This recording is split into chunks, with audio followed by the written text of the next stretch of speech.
உறவுகளுக்கு வணக்கம். இப்போது நம்ம கழகத்தினுடைய தலைவர் பெருமக்கள் அத்துணை பேரும் வந்து பார்த்திங்கன்னா நம்ம டீம் வந்து இப்போ தொப்பம்பட்டியில் பன்னிமடை கிட்ட இந்த வீடு இருக்குது. இது வந்து பார்த்திங்கன்னா 5.25 சென்ட்டு 5.25 சென்ட்டில் 2000 ஸ்கொயர் ஃபீட்டில் இந்த வீடு கட்டியிருக்கிறாங்க. இந்த வீடு நல்லா பார்த்துக்குங்க. இந்த மக்கள் இதை பார்க்கணும். அதே சமயத்தில் கலெக்ஷன் டீம் நீங்கள் போடுறீங்க இல்லையா ஃபேஸ்புக்கில், கடன் வாங்கினா கடன் கட்டணும், நீங்கள் என்ன ஃப்ராடுத்தனம் பண்ணுறீங்கன்னு இப்போ நான் சொல்கிறேன்.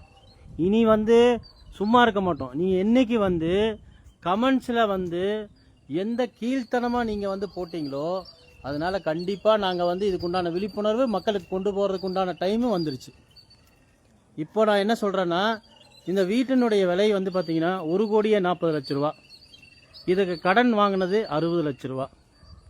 49 லட்ச ரூபா கடன் வாங்கியிருக்காங்க. 3 வருஷம் கட்டியிருக்கிறாங்க. இப்போ கரண்ட்டு 3 மாதம் பெண்டிங்கில் இருக்குது. சரிங்களா? ஹீரோ ஃபினான்ஸில் வாங்கியிருக்காங்க. இப்போது மக்கள் இதை கொஞ்சம் நல்லா ஒத்து கவனிங்க. 1,40 லட்ச ரூபா இந்த வீட்டினுடைய மதிப்புக்கு 49 லட்ச ரூபா வாங்கி இத்தனை வருஷம் கட்டி இப்போ இந்த நிதி நிறுவனம் வந்து அத்துமீறி செவுத்தில் எழுதிட்டாங்க. சரிங்களா? இப்போது இந்த வீடு வந்து இப்போ ஃபார் எக்ஸாம்பிள் ஜப்திக்கு எடுக்கிறாங்கன்னு வச்சுக்கங்க. இவங்க கட்ட முடியல, இந்த நிதி நிறுவனம் வந்து எடுக்குது.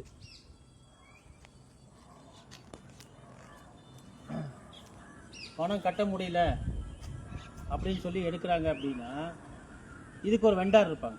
ஃபஸ்ட்டு வந்து என்ன பண்ணுவாங்க, இதுக்குண்டான நோட்டீஸ் கொடுத்துட்டு மக்கள் வந்து அவங்ககிட்டருந்து இந்த வீடை வந்து ஜப்தி எடுத்து ப்ராப்பராக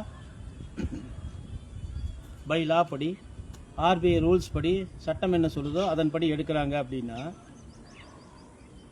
இவங்களால கட்ட முடியல, இந்த வீட்டை எடுத்துடுறாங்க. எடுத்து ஒரு வெண்டார் வச்சு இந்த வீட்டை வந்து சர்ஃபாசி ப்ரொசீட் பண்ணி வித்துடுறாங்க. இது 1.25 கோடிக்கு விற்கிறாங்க. 1.40க்கு போக வேண்டிய வீட்டை 1.25க்கு விற்கிறாங்க. அப்படின்னா இந்த பேலன்ஸ் அமௌண்ட் போகுதா அப்படின்னு கேட்டிங்கன்னா கிடையாது. 49 லட்ச ரூபா வந்து வாங்கின கடன்தாரருக்கு இந்த வீட்டினுடைய மிச்ச பணம் போய் சேர்றது கிடையாது. எந்த நிதி நிறுவனமும் நான் வந்து அடித்து சொல்லுவேன், எல்லா வெண்டாரும் இனி நாங்கள் சும்மா விட மாட்டோம். எல்லா வெண்டாரும் பேலன்ஸ் இருக்கிற அமௌண்ட்டை வந்து அந்த வீட்டுக்கு கொடுக்கறது கிடையாது. எல்லா நிதி நிறுவனம் இதில் என்ன ஆதாயம் தேடுது தான் பார்க்குறாங்க. சரிங்களா? என்ன ஆதாயம்னு பார்த்தீங்கன்னா 50 லட்ச ரூபா போய் 50 லட்ச ரூபா இவங்களுக்கு வருமானம் தான். 10 லட்ச ரூபா செலவானாலும் மீதி 40 லட்ச ரூபா வருமானம். அந்த 40 லட்ச ரூபா வெண்டார் எடுத்துக்கிறான். இது எந்த கலெக்ஷன் தற்கூரி பயல்களாக தெரியுதா? ஏன்னா தற்கூரி பயல்களா இப்போ நான் பேசுகிறேன். எந்த தற்கூரி பயல்கள் நல்லா கேட்டுக்குங்க. கலெக்ஷன் டீமில் உனக்கு வந்து இந்த பேலன்ஸ் இருக்க இஎம்ஐக்கு இத்தனை பேச்சு பேசுறியே, இந்த வீடை விற்றுட்டா கரெக்டாக அந்த கஸ்டமருக்கு கொண்டு போய் நீங்கள் சேர்க்குறீங்களா? பணத்தை சேர்க்கறது கிடையாது. அதனால தான் நாங்கள் இவ்வளோ ஆவேசமாகிறது. ஒரு வீட்டுக்கும் ஃபண்டிங் கொடுக்கறது, ஃபினான்ஸ் கொடுக்கறது, அத்துமீறி எழுதி அவங்ககிட்ட இருந்து அபகரிக்கிறது சொத்தை. எத்தனை சொத்தை நாங்கள் அவருக்குன்னு புள்ளி விவரமாக ஒரு பேங்க்கு கிட்ட ஒரு பேங்க்கு எவ்வளோ ஃபினான்ஸ் கொடுத்துருக்கீங்க, மார்க்கெட்டில் எந்த நிதி நிறுவனம் எவ்வளோ வீட்டு நீங்கள் ஜப்தி எல்லாமே இருக்குது எங்ககிட்ட. ப்ராப்பராக ரெக்கார்டிக்கெலாம் எங்கள் ஐடிவிங்க எடுத்து வச்சுருக்குறாங்க. ஒன்றையும் நான் தனித்தனியாக வெளியிட்டேன்னு வச்சுங்களேன், இனி நீங்கள் உங்கள் மூஞ்சியை போய் எங்கே வச்சுப்பீங்க? மக்களுக்கு தெரியல, நீங்கள் பண்ணுற சேட்டையை தெரியறது இல்லை. ஏதோ இவங்க வர்றாங்க, சண்டை போடுறாங்க, ஒரு இடத்துல வந்து பார்த்தீங்கன்னா போராடுறாங்க, பேசி சத்தம் போட்டு சண்டை போட்டுட்டு போயிடுறாங்க. கிடையாது. இனிமேல் மக்கள் ஜனநாயக முன்னேற்ற கழகத்தினுடைய ஒவ்வொரு ஐடிவிங்கும் உங்களுக்கு எல்லாத்தையும் சொல்லித்தரும். மக்களுக்கு உண்டான விழிப்புணர்வை கண்டிப்பாக நாங்கள் கொண்டு போய் சேர்ப்போம். அது மட்டும் இல்லாமல் எங்கள் லீகல் டீம் இங்கே வந்திருக்காங்க. இனிமேல் என்ன அப்படின்னு பார்த்தீங்கன்னா, ஒரு கஸ்டமர் நமக்கு வந்து சரியான தவணை முறையை கட்டலை அப்படின்னா அந்த தவணை முறையை வந்து எவ்வளோ நாள் டைம் எடுத்து கட்டணும், யாருக்கு மெயில் அனுப்பிச்சு டைம் வாங்கணும், எல்லாத்தையும் சொல்லி தருவோம். சரிங்களா? இதில் நீங்கள் வந்து எக்ஸ்கலேட் பண்ணி நீங்கள் ஏதாவது செய்யணும்னு முயற்சிங்கன்னா தாராளமாக செய்யலாம். இந்த தற்கூரி பயல்களுக்கெல்லாம், ஒரு கலெக்ஷன் டீமில் இருக்கிற தற்கூரி பயல்களுக்கெல்லாம் நான் ஒன்று சொல்கிறேன். நாங்கள் இவ்வளோ போராடுறோம்ல, ஏதோ ஒரு இடத்துல எங்களை வந்து தடுத்து நிறுத்தலாம்ல, ஏன் நிறுத்த மாட்டேங்கிறீங்க? ஏன் வந்து காவல்துறையில் போய் கம்ப்ளைண்ட் பண்ண மாட்டேங்கிறீங்க? பண்ணலாம் இல்லையா? எங்களை வந்து அவ்வளோ தூரம் பேசுகிறீங்கல்ல, நேரில் வாங்க. எல்லாருமே நாங்கள் அந்தந்த இடத்துல தான் நிற்கிறோம், களத்தில் தான் போராடுறோம். முடிஞ்சால் எங்களை வந்து தடுத்து நிறுத்தி பாருங்கள். இது எல்லாத்துக்கும் வந்து ஒரு எச்சரிக்கை செய்கிறேன். நிதி நிறுவனத்தின் சட்டப்படி போகணும், சட்டப்படி அணுகணுன்றது என்னுடைய வேண்டுகோள். பொதுமக்கள் சட்டத்தை தெரிஞ்சுக்குங்க. இப்போ பார்த்தீங்கன்னா எங்கள் லீகல் டீம் வந்திருக்காங்க, எங்களுடைய ஐடி விங் வந்திருக்காங்க. இந்த ஐடி விங்கில் வந்து பார்த்தீங்கன்னா எப்படி மெயில் அனுப்பணும் அப்படின்றத நாங்கள் சொல்லித்தரோம். இந்த மெயில் அனுப்பிச்சா எந்த இடத்துல வந்து ஃபஸ்ட்டு வந்து பார்த்தீங்கன்னா ஒரு வங்கியோட நிறுவனத்துக்கு முதல்ல மெயில் அனுப்பணும். கம்ப்ளைண்ட் மெயில் ஒன்று அனுப்பணும். எந்த வங்கியோ, நீங்கள் எந்த வங்கியில் கடன் பெற்றிருக்கீங்களோ அந்த வங்கிக்கு ஃபஸ்ட்டு வந்து ஒரு மெயில் அனுப்பணும். அந்த மெயிலுக்கு நீங்கள் ரிப்ளை தர மாட்டீங்கன்னு எங்களுக்கு தெரியும், இருந்தாலும் நாங்கள் மெயில் அனுப்புவோம். இது ஃபஸ்ட்டு ஸ்டேஜ். செகண்ட் ஸ்டேஜ் கிரீவன்ஸுக்கு ஒரு மெயில் அனுப்புவோம். இது வந்து மக்கள் தெரிஞ்சுக்கணும். நீங்கள் வந்து அந்தந்த நிதி நிறுவனத்தினுடைய பேர் அடித்து கூகுளில் சர்ச் பண்ணிங்கன்னா மெயில் ஐடி கிடைக்கும். அந்த மெயில் ஐடிக்கு நீங்கள் மெயில் அடிங்க, மெயில் அனுப்புங்க. என்னன்னு தெரியுமா அனுப்பணும்? இந்த மாதிரி வந்து நாங்கள் 3 மாதம் கட்டல, இவங்க அத்துமீறி எழுதியிருக்கிறாங்க, இவங்க வந்து எங்களுக்கு டைம் கொடுக்கறதில்ல, ஹராஸ்மெண்ட் பண்ணுறாங்க, இந்த மாதிரி சொல்லி நீங்கள் வந்து மெயில் அனுப்புங்க. அதுக்கு உங்களுக்கு வந்து கண்டிப்பாக ஒரு ரிப்ளை கிடைக்கும். கிரீவன்ஸ் டீமுக்கு அனுப்பிச்சு கண்டிப்பாக உங்களுக்கு வந்து ஒரு ரிப்ளை கிடைக்கிறது மட்டும் இல்லாமல் ஆர்பிஐக்கு அட்டாச்மெண்ட் போட்டு அனுப்புங்க. அதுக்கப்புறம் தான் அதுக்கு அடுத்தடுத்த ஸ்டேஜுக்கு நாங்கள் போவோம். இதை எக்ஸ்கலேட் பண்ணி எல்லாருக்கும் நாங்கள் வந்து அனுப்பிச்சி விட்டு ஆரம்பித்தோம்னா இந்த மெயிலோடைய ரெஸ்பான்ஸ் எப்படி இருக்கும் அப்படின்றத எல்லா கலெக்ஷன் டீமுக்கும் தெரியும். இனி கலெக்ஷன் டீம் நீங்கள் எப்படி எங்ககிட்ட வந்து இவ்வளவு ஹராஸ்மெண்ட்டோ இவ்வளவு ஒரு கேவலமான ஒரு பதிவுகள் போடுறீங்க இல்லையா, இனி வாங்க, இனி நீங்கள் எப்படி நீங்கள் பதிவுகள் போடுங்க, நீங்கள் என்ன வேணால் போடுங்க. எங்களுடைய லைவ் இனிமேல் அதிகமாகும். தமிழ்நாடு முழுவதும் இனிமேல் துரிதப்படுத்துவோம். நிதி நிறுவனங்கள் அத்துமீறதை பூரா தடுத்து நிறுத்துவோம். எங்கே போட்டால், அதாவது நீங்கள் ஒரு இடத்துல அத்துமீறி மக்களை மிரட்டினீங்கன்னா போராடுவோம், முற்றுகையிடுவோம். இது எங்கள் மக்கள் ஜனநாயக முன்னேற்ற கழகத்தினுடைய மாநில தலைவர் இப்ராஹிம் பாதுஷா அவருடைய வழிகாட்டுதலின் பேரில் எல்லா இடத்துலையும் போராட்டத்தை இனிமேல் அதிகப்படுத்துவோம். மக்களுடைய விழிப்புணர்வை நிறைய கொண்டு சேர்ப்போம். எந்தெந்த இடத்துலலாம் மெயில் அனுப்பணுமோ மெயில் அனுப்புவோம். உங்களுக்கு கண்டிப்பாக இதுக்கு உண்டான கான்சிக்வன்ஸை நீங்கள் ஃபேஸ் பண்ண ஆரம்பிச்சிருங்க. இன்னையிலிருந்து இன்னைக்கு நீங்கள் வந்து எந்த அளவுக்கு தரக்குறைவாக நீங்கள் வந்து நீங்கள் நினச்சிட்டு இருக்கீங்க. உங்கள் கமெண்ட்ஸ் நீங்கள் எல்லாம் பார்த்துட்டு நான் பார்த்துட்டு தான் இருக்கேன். கமெண்ட்ஸுக்கு என்றைக்கு நான் வந்து ரிப்ளை பண்ண மாட்டோம். அதே சமயத்தில் இதுக்கெல்லாம் பயப்படுற ஆள் நாங்கள் கிடையாது. மக்களுக்கு விழிப்புணர்வு இல்லாதனால தான் நீங்கள் இவ்வளவு தூரம் நீங்கள் இறங்கி வேலை செய்கிறீங்க. உங்கள் கமெண்ட்ஸ் அத்தனை பேரும் வந்து பார்த்தீங்கன்னா கலெக்ஷன் டீம் மட்டும்தான். எந்த ஒரு பொதுமக்களும் கமெண்ட்ஸ் போடுறது கிடையாது. ஒன்று தெரிஞ்சுக்கங்க, பொதுமக்கள் என்னைக்காவது விழிப்புணர்வு ஆனாங்க அப்படின்னா உங்களுடைய வண்டவாளம் என்னன்னு தெரிஞ்சு போயிடும். அதே மாதிரி நிதி நிறுவனங்கள், ஒரே விஷயம் நான் சொல்ல வர்றது என்னன்னா, ஒரு நிதி நிறுவனம் இந்த வருஷம் வந்து 1500 கோடி இருக்கு அப்படின்னா அடுத்த வருஷத்துக்குள்ள நீங்க என்ன சம்பாதிக்கிறன்றது எங்களுக்கு தெரியும். நாங்கள் எல்லா நிதி நிறுவனத்தினுடைய எல்லாத்தையும் வெளிப்படுத்திடுவோம். இனிமேல் உங்களுடைய கலெக்ஷன் டீமை சரியான அணுகுமுறையை கொண்டு வந்து மக்கள்கிட்ட சேர்க்க சொல்லுங்க. சரியான அணுகுமுறை பண்ணல, மக்கள் கிட்ட மிரட்டுறீங்க, ஹராஸ்மெண்ட் பண்ணுவீங்கன்னா வந்து எப்படி அனுப்புன்றது சொல்றேன். ஒரே நிமிஷம்.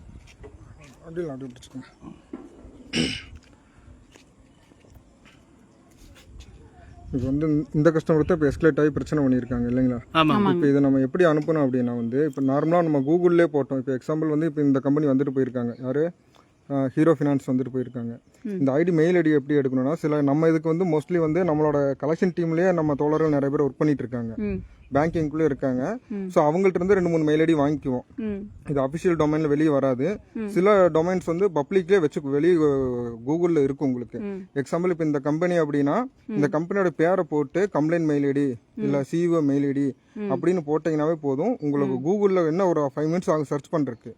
ஸோ அந்த மெயில் ஐடி எல்லாம் எடுத்துக்கங்க. இப்போ நம்ம போட்டிருக்கோம் பார்த்தீங்களா, investors@herohfl.com கொடுத்துருக்கோங்களே, இதெல்லாம் ஹை எஸ்கலேஷன். இவங்களுக்கும் சம்பந்தம் கிடையாது. பட் நம்ம இந்த பிரச்சனையை அங்க கொண்டு போக போறோம். இன்வெஸ்டர்ஸ் அவங்க இருக்கு போறோம்னா அவங்க அங்க சேர்ந்து ரெஸ்பாண்ட் பண்ணுவாங்க. சிஆர்பிசி இதுவும் வந்து பாத்தீங்கன்னா இது வந்து ஆர்பிஐ மெயில் ஐடி. அது இல்லாம nodal.officer பண்ண சொன்னார்ல ஹீரோ ஃபினான்ஸ் கார்பரேஷன் அப்படின்ட்டு இந்த மெயில் ஐடி. நெக்ஸ்ட் vikas.gupta@herofincorp போட்டுருங்க. இது எல்லாமே வந்து ஹை எஸ்கலேஷன் மெயில் ஐடி தான். இங்க ஒரு மெயில் போகுதுன்னா இதுக்கு கீழே இருக்கிற கலெக்ஷன் ஹெட், அவங்களுக்கு கீழே இருக்கிற மேனேஜர்ஸ் எல்லாம் வரும். அவங்க ரெஸ்பாண்ட் பண்ணணும். நம்ம என்ன பிரச்சனை ஆயிருக்கு அப்படிங்கறது எல்லாமே நம்ம தெளிவா சொல்லியிருக்கோம். நான் லோன் எடுத்திருக்கேன், 3 மாசம் ஹெல்த் இஷ்யூனால கட்ட முடியல, எனக்கு லீகல் ப்ராசஸ் பண்ணுங்க, எனக்கு அதை பத்தி பிரச்சனையே கிடையாது, நம்ம எல்லாமே லீகலா தான் வந்திருக்கோம், நீங்க லீகல் ப்ராசஸ் பண்ணுங்க, நான் அதுக்கு வந்து அடி பண்ணிடுறேன், எனக்கு வந்து இஷ்யூ கிடையாது. பட் வந்து லீகல் இல்லாம டைரக்டா வந்து வீட்டுல வந்து லேடிஸ் மிரட்டுறது, கால் பண்ணி தப்பா அவங்கள பேசுறது, இந்த வீட்டுல இந்த மாதிரி வந்து ஸ்டிக்கரிங் பண்ணிட்டு போறது, ஆனா பார்த்தா வந்து எழுதி பக்கத்து வீட்டுக்காரங்கிட்ட அசிங்கப்படுத்துறது, இதெல்லாம் வந்து இல்லீகல் ப்ராசஸ். அதை நாங்க அப்படி பண்ண மாட்டோம். அதை மீறி பண்ணினீங்க அப்படின்னா வந்து நாங்க பிரஸ் அப்ரோச் பண்ணுவோம். வந்து ஸ்பெஷலா வந்து ஒரு இப்ப நம்ம இயக்கத்தோட சார்பிலே வந்து ஒரு போராட்டம் நடத்தி தமிழ்நாடு கவர்மெண்ட் வந்து ஒரு கட்டாய கடன் வசூல் பண்ணக்கூடாதுங்கிறது வந்து ஒரு இதை ஜியோவே போட்டிருக்காங்க.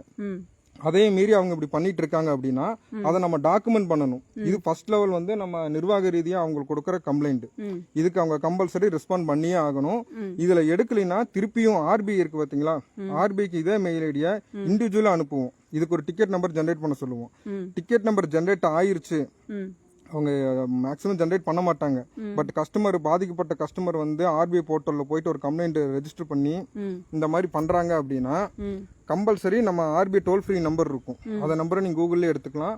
எடுத்து அந்த நம்பருக்கு டோல் ஃப்ரீ நம்பர் கால் பண்ணி உங்களோட ரெஜிஸ்டர் மெயில் ஐடி, இந்த மெயில் இதுல இருந்து நான் உங்களுக்கு ஒரு மெயில் கம்ப்ளைண்ட் போட்டிருக்கேன், எனக்கு இன்னும் அக்னாலஜ்மெண்ட் ஐடி வரல அப்படின்னு சொன்னீங்கன்னா அங்க அட்டன் பண்ற எக்ஸிக்யூட்டிவ் உங்க மெயில் ஐடி செக் பண்ண சொல்லுவாங்க. செக் பண்ணோன்னா ஒரு டோக்கன் நம்பர் ஜென்ரேட் பண்ணுவாங்க. அந்த டோக்கன் நம்பர் ஜென்ரேட் ஆயிருச்சுன்னா நம்ம கம்ப்ளைண்ட்டை இந்த ஆர்பிஐ வந்து எந்த எந்த நிறுவனத்து மேல நம்ம கம்ப்ளைண்ட் கொடுத்துருக்கோமோ அதுக்கு ஒரு மெயில் அவங்க ரிமைண்டர் அனுப்புவாங்க. இந்த மாதிரி உங்க கம்பெனி பேர்ல ஒரு எஸ்கலேஷன் வந்திருக்கு, என்ன சொல்றீங்க அப்படின்னு அவங்கள்ட்ட ஒரு இது கேட்பாங்க. ஸோ இந்த மாதிரி ஆகுதுன்னா கம்பல்சரி இவங்க நமக்கு ரெஸ்பாண்ட் பண்றாங்களோ இல்லையோ ஆர்பிஐ கம்பல்சரி ரெஸ்பாண்ட் பண்ணி ஆகணும். இன்கேஸ் ஆர்பிஐக்கு வந்து நீங்க ரெஸ்பாண்ட் பண்ணல அப்படின்னா ஒன்னும் பண்ண மாட்டாங்க. ஒவ்வொரு கம்பெனி வந்து இதே ப்ராடக்ட் வச்சுமே வந்து பிசினஸ் பண்ண போறது கிடையாது மார்க்கெட்ல. நாளைக்கே வேற ஏதாவது ஒரு ப்ராடக்ட் ரிலீஸ் பண்றதுக்காக ஆர்பிஐ லைசன்ஸ் கம்பல்சரி இங்க வேணும். ஆர்பிஐ லைசன்ஸ்க்காக அவங்க அப்ளை பண்ண போறாங்கன்னா நீங்க அனுப்புன இந்த மெயில் எல்லாம் இருக்கு பாத்தீங்களா, இந்த மெயிலுக்கு அவங்க எக்ஸ்பிளனேஷன் கொடுக்கணும். அப்படி கொடுக்கல, ரொம்ப டிலே ஆகுது அப்படின்னா அதுக்கான ஃபைன் போடுவாங்க. அந்த ஃபைன் குறைஞ்சபட்சம் ஒரு கம்ப்ளைண்ட் மெயில் ஐடிக்கு வந்து 20,000 50,000, அது கம்ப்ளைண்டோட ஸ்டேட்டஸ் பொறுத்து ஆர்பிஐ போடும். அது எவ்வளவுன்னு தெரியாது, நான் அப்ராக்சிமேட்டா சொல்றேன். சோ நம்ம கொடுக்கற ஒவ்வொரு கம்ப்ளைண்டோட வேல்யூ என்ன அப்படின்னு இங்க இருக்கிற எக்ஸிக்யூட்டிவ்க்கு தெரியாது, வர ஃபீல்டுக்கு வர எக்ஸிக்யூட்டிவ்க்கு தெரியாது, கலெக்ஷன் மேனேஜருக்கு தெரியாது, அவருக்கு மேல இருக்க பாஸுக்கு தெரியாது. இதோட எஃபெக்ட் என்ன அப்படின்னு போர்ட் ஆஃப் டைரக்டர்ஸ் அங்க இருக்கிறவங்களுக்கு தான் மட்டும்தான் தெரியும். நல்லா புரிஞ்சுக்குங்க. இந்த மெயில் ஐடி எல்லாம் வந்து எங்களுக்கு தெரியாது, பப்ளிக் டொமைன்ல கிடையாது. இந்த மெயில் ஐடி எங்களுக்கு எப்படி கிடைக்குதுன்னா உங்க ஆபீஸ்ல எங்களுக்கு தெரிஞ்ச நல்ல தோழர்கள் ஒர்க் பண்றாங்க, இதே கலெக்ஷன் டீம்ல நல்ல தோழர்கள் ஒர்க் பண்ணிட்டு இருக்காங்க. அவங்க கொடுத்துதான் நாங்க அந்த மூலியமா தான் நாங்க இப்படி எஸ்கலேட் பண்ணி நாங்க மெயில் போடுறோம். இப்ப வரைக்கும் போட்ட மெயில் எல்லாத்துக்கும் சம்பந்தப்பட்ட நிறுவனம் வந்து ப்ராப்பரா ரெஸ்பாண்ட் பண்ணிருக்காங்க. இதுக்கும் அந்த மாதிரி ரெஸ்பாண்ட் பண்ணுவாங்க நம்புறோம். நாளைக்கே அது லீகல் போகுது அப்படின்னா கஸ்டமர் சைட்ல என்னென்ன பண்ணிருக்கோம் அப்படிங்கறது வந்து நம்ம லீகல் டீம்ல ஃபர்ஸ்ட் சொல்றது வந்து பாதிக்கப்பட்ட நீங்க ஒரு டாக்குமெண்ட் பண்ணுங்க கம்ப்ளைண்ட் அப்படிங்கிறது. அதுக்காக தான் இந்த மெயில பண்ணிருக்கோம். இங்க வந்து கஸ்டமர் பிளேஸ்லயே இருந்து நம்ம மெயில் பண்ணி முடிச்சிட்டோம். இந்த மெயிலோட எஸ்கலேஷன் என்ன அப்படிங்கிறது வந்து ஒரு 2 to 3 டேஸ்ல கம்பல்சரி நமக்கு தெரியும். இதுதான் இது. ஸோ இந்த இதை நான் கவனமா பாத்துக்குங்க. இன்னொன்னு, கஸ்டமர் வந்து இந்த மெயில்னால கஸ்டமர் வந்து ஏதாவது பாதிக்கப்படுவாங்க? அந்த மாதிரில எந்த ஒரு பாதிப்புமே கிடையாது. நீங்க தாராளமா நீங்க இது பண்ணலாம் உங்களுக்கு. ஏன்னா ஒரு கஸ்டமர் எங்கிட்ட கேட்டாங்க, இந்த மாதிரி மெயில் அனுப்பினப்போ போன தடவை, இதனால எங்களை வீட்டை வந்து நீங்க சீக்கிரம் ஜப்தி பண்ணிடுவாங்களா, ஏதாவது பண்ண முடியுமா? எதுவுமே கிடையாது. அதெல்லாம் உங்களை ஏமாத்துறது. நல்லா புரிஞ்சுக்குங்க. உங்களுக்கு வந்து ஒரு உங்களோட சொத்து ஒரு கேஸ், அவனை பொறுத்த வரைக்கும் நம்ம வந்து ஒரு ப்ராஃபிட். உங்கள்ட்ட ஒரு சொத்தா இல்ல உங்கள்ட்ட ஒரு இஎம்ஐ 15,000 ரூபாய் கட்டுறான் அப்படின்னா அந்த 15,000 ரூபாய் வாங்கி அந்த ஏஜென்சிக்கார பேங்க் கொடுத்தானா அதுல இருந்து ஒரு கமிஷன் அமௌண்ட் அவனுக்கு போகும். அவன் வந்து அவனோட பொழப்பதான் பாக்குறான். அவனுக்கு கிடைக்கிறது ஒரு 1000மோ 2000மோ. நான் சொல்றேன் சின்ன சின்ன பிஎல் இஎம்ஐ சொல்றேன், சின்ன சின்ன லோனுக்கு. இதே இந்த மாதிரி ஒரு வீட்டை அவனுக்கு முடிச்சு கொடுக்கறானா அவனுக்கு லட்சக்கணக்கில் போகும். அந்த ஏஜென்சி யாரு வராங்களோ அந்த ஏஜென்சிக்கு லட்சக்கணக்கில் கமிஷன் போகும். இந்த கமிஷனுக்காக தான் வந்து அவங்க வந்து ஒரு 4 பேரா வர்றது, 5 பேரா வந்து மிரட்டுறது. வரது யாருமே நல்லா புரிஞ்சுக்குங்க, பேங்கிங் ஸ்டாஃப் கிடையாது. பேங்க் வந்து ஆத்தரைஸ் தான் பண்றாங்க அவங்கள. நல்லா புரிஞ்சுக்குங்க. உங்களுக்கு போன் அத்தனை பேரும் வந்து பாத்தீங்கன்னா பேங்கினுடைய ஏஜென்ட்ஸ், டைரக்ட் ரெக்கவரி ஏஜென்ட்ஸ், அவங்க தான் உங்களை வந்து மிரட்டுறது. பேங்கிங்களுடைய ஆன் ரோல் ஸ்டாஃப் வர்றது இல்லை, உங்களை மிரட்டுறது இல்லை. இது வெண்டார் மூலயமா வந்து உங்க வீடை விற்கிறதுக்கு உண்டான அத்தனை விஷயத்தையும் உங்களை ஃபோர்ஸ் பண்ணி இந்த வீடை வந்து கடன் கட்ட முடியாத சூழ்நிலை இருந்தாலும் அதுக்கு அவகாசம் கொடுக்காம உடனடியாக நாங்கள் பார்த்த வரைக்கும் பார்த்தீங்கன்னா நோட்டீஸ் அனுப்புகிறாங்க இல்லையா, ரீகால் நோட்டீஸ் ஆகட்டும், டிமாண்ட் நோட்டீஸ் ஆகட்டும், அடுத்து வந்து பாத்தீங்கன்னா 13/1, 13/2 இதெல்லாம் வந்து அனுப்பும்போது வந்து பாத்தீங்கன்னா வெறும் கவரை வச்சு அனுப்பிச்சிடுறது. கோர்ட்ல போயிட்டு சிஜிஎம்ல எடுக்கும்போது வந்து பாத்தீங்கன்னா வெறும் கவர் மட்டும் தான் இருக்கும். பட் ஆனா கோர்ட்ல வந்து பாத்தீங்கன்னா சிஜிஎம்ல எடுக்கும்போது நோட்டீஸ் அமிச்ச மாதிரி இருக்கும். ஆனா நம்ம வீட்டுக்கு வந்து நோட்டீஸ் வர்றதில்ல. இது ஏகப்பட்ட நிதி நிறுவனங்கள் இந்த பொய்யான விஷயத்தை செய்யறீங்க. அதுக்கும் இப்போ ஒரு விஷயம் சொல்றேன் கேட்டுக்கங்க. இனி எல்லாமே வந்து சட்டப்பூர்வமா நாங்க வந்து அக்னாலஜ்மெண்ட் வச்சு எல்லாத்தையும் அனுப்புவோம். இது ரெக்கவரி ஏஜென்ட்ஸ் கண்டிப்பா நீங்க தெரிஞ்சுக்குங்க. இது மட்டும் இல்ல, சீசிங் டீம் அதையும் சொல்றேன் கேட்டுங்க. 2 வீலர் சீசிங் டீம் ஆகட்டும், கார் சீசிங் டீம் ஆகட்டும், சட்டப்படி வாங்க. அத்துமீறி வண்டியை உடைச்சு எடுத்தீங்க அப்படின்னா சட்ட ஒழுங்கு கெட்டுரும். சட்ட ஒழுங்கு கெடக்கூடாதுன்னு நாங்களும் எல்லா காவல்துறை அதிகாரிகிட்டையும், கமிஷனர் அவர்கிட்டையும் வந்து பாத்தீங்கன்னா நாங்கள் ஆல்ரெடி மனு கொடுத்துருக்குறோம். சட்ட ஒழுங்கு உங்களால் கெடுது அப்படின்ற ஒரு சூழ்நிலை வரும்போது கண்டிப்பாக மக்கள் ஜனநாயக முன்னேற்ற கழகம் இதை முன்னின்று போராடும். அதில் மாற்று கருத்தே கிடையாது. சீசிங் டீம் ஆகட்டும், ரெக்கவரி ஏஜென்ட்ஸ் ஆகட்டும், தயவு செய்து உங்களுடைய ஐடி கார்டோட வாங்க. நீ என்ன புடுங்கி நீ ஐடி கார்டு நீ என்ன கேட்கறதுன்னு இந்த விண்ணாலம் பேசுனீங்க அப்படின்னா, ஐடி கார்டு இல்லாம நீ எதுக்கு வந்த, நீ சட்டவிரோதமான ஆளுன்றதை நாங்க தெளிவுபடுத்திடுவோம் மக்கள் கிட்ட. நாங்க யாருன்றதை இனிமேல் வந்து தெரிஞ்சுப்பீங்க. இத்தனை நாள் நாங்க வந்து லெட்டர் பேட் கட்சின்னு சொல்றீங்க. அந்த லெட்டர் பேட் கட்சி தான் இன்னைக்கு சட்டத்தை கொண்டு வந்திருக்குது. நாளைக்கு எல்லா விஷயத்தையும் கொண்டு வந்து வெட்டார வெளிச்சமாக்கிடுவோம். ஆகவே சட்டவிரோத குண்டர்கள், ஈன பிறவிகள் எல்லாத்துக்கும் ஒரு எச்சரிக்கை கொடுக்குறேன். இனிமேல் வந்து மக்களை மிரட்டினீங்க, இல்லை வந்து உமன் ஹராஸ்மெண்ட் ஏதாவது பண்ணீங்கன்னா கண்டிப்பாக நாங்கள் வந்து மன்னிக்க மாட்டோம். எஃப்ஐஆர் போட்டு அங்கேயே ரிமாண்ட் பண்ணுற அளவுக்கு அத்தனை விஷயத்தையும் காவல்துறை எங்களுக்கு வந்து உதவி செய்யறதுக்கும் ஒத்துழைக்கிறதுக்கும் ரெடியாக இருக்காங்க. இனி நீங்கள் கவனமாக இருந்துக்கங்க. மக்கள் ஜனநாயக முன்னேற்ற கழகத்தின் தலைவர் பெருமக்கள் இனிமேல் வந்து போராட்டம் வேற மாதிரி இருக்கும்.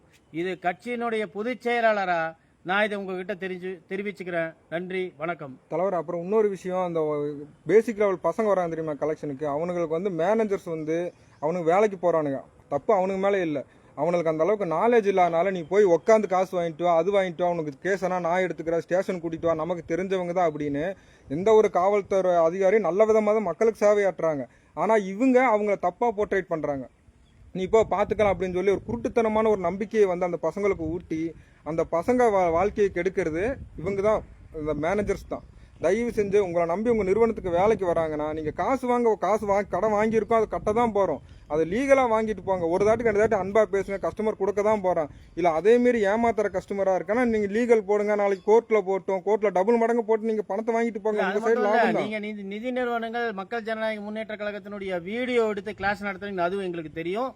நாங்கள் என்னென்ன கேட்போம், அடுத்து சட்டப்படி எப்படி அணுகணும், இவங்க என்னென்ன கேள்வி கேட்டாங்கன்னா அதுக்கு என்ன பதில் சொல்லணும், இதெல்லாமே நீங்கள் சொல்லி தரும்போது இனிமேல் கலெக்ஷன் டீம் உங்களுக்கு நான் ஒரு விஷயம் சொல்கிறேன். அத்தனை நிதி நிறுவனங்களும் உங்களுடைய ஃபர்ஸ்ட் பக்கெட் ஆகட்டும், கடைசி ரெக்கவரி பக்கெட் ஆகட்டும், சட்டப்படி எப்படி அணுகணும் மக்கள்கிட்ட அப்படின்றத நீங்களே சொல்லி கொடுத்துருங்க. இல்லைன்னா களத்தில் நாங்கள் சொல்லி கொடுக்க வேண்டிய சூழ்நிலை வரும். இதை நான் இங்கே பகிரங்கமாக தெரிவிச்சுக்கிறேன். தோழர், அப்புறம் இன்னைக்கு இன்னொரு சின்ன விஷயம் நடந்துச்சு. என்ன அப்படின்னா, இதே இன்னொரு கஸ்டமருக்கு பேசுகிறப்ப இப்போ நம்ம இவ்வளோ தூரம் போராடி ஒரு சட்டத்தை கொண்டு வந்திருக்கோம். கட்டாய கடன் வசூல் கூடாதுன்னு நம்ம சொல்லியிருக்கோம். எதிர்கட்சி கூட்டணியாக இருந்தாலும் ஆளுங்கட்சி அதை எடுத்துகிட்டு ஒரு ஏழை எளிய மக்களுக்கு வந்து இந்த திட்டம் நல்ல திட்டம்னு சொல்லி தமிழ்நாடு அரசு அது பண்ணியிருக்கு, ஒரு ஜீவோ பாஸ் பண்ணியிருக்காங்க. பட்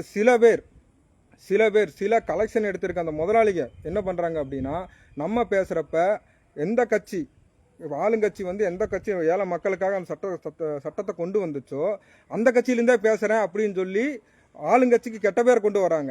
இதை அடுத்த லெவலில் வந்து ரெக்கார்டிங் பண்ணி சிஎம் செல்லுக்கும் அவரோட ட்விட்டர் அக்கௌண்ட்டுக்கும் டைரெக்டாக போட போகிறோம். நீங்கள் இப்போ எப்பேற்பட்ட பதவியில் இருந்தாலும் சரி, நீங்கள் எந்த பாலிடிக்ஸ்லேருந்து என்ன பண்ணுறீங்களோ அதை உங்கள் ஆளுகளே வச்சு உங்களை தூக்க வச்சிருவோம். மக்கள் நீங்க பெருசா நாங்க பெருசானா கடைசியில கவர்மெண்ட்டுக்கு வந்து மக்கள் தான் பெருசு. அது ஆளுங்கட்சியா இருந்தாலும் சரி, எதிர்கட்சியா இருந்தாலும் சரி, மக்கள் தான் பெருசு. நீங்க உங்களோட பவரை வச்சுட்டு இல்ல ஆளுங்கட்சிக்கோ இல்ல எதிர்கட்சிக்கோ இல்ல நம்ம கட்சியிலே இருந்துட்டு கெட்ட பேரை கொண்டு வரணும்னு நினைச்சீங்கன்னா அதை நாங்க எப்படி முறியடிக்கணும்னு எங்களுக்கு தெரியும். நீங்க எங்கள்கிட்ட பேசுற ஒவ்வொன்றுமே டாக்குமெண்ட் ஆயிட்டு இருக்கு. அதை எங்க கொண்டு போகணும், யார்கிட்ட கொண்டு போகணும். நீங்க அரசியலா வந்தீங்கன்னா அரசியலா சந்திக்க தயார். மாவட்டமா இருக்கட்டும், அதுக்கு மேல கொண்டு போய் சந்திக்கவும் நாங்க தயாரா இருக்கோம். அதனால இந்த கட்சி பேரை வச்சு பூச்சாண்டி காட்டுற வேலை எங்கள்கிட்ட வேணும். அது உங்களுக்கே திருப்பியும் இதாக முடிஞ்சிடும். இதை நாங்கள் ஒரு நல்ல விதமாக சொல்லிக்கிறோம். நீங்கள் கடன் நாங்கள் வாங்கியிருக்கிற உண்மை, மக்கள் வந்து பேசுகிறோம், உங்கள்கிட்ட கடன் கை நீட்டு காசு வாங்கியிருக்கோம், உண்மை திருப்பி கட்டி தான் ஆகணும். அதை நாங்கள் கட்ட ரெடியாக இருக்கோம். நாங்கள் கேட்கறது டைம் மட்டும்தான்.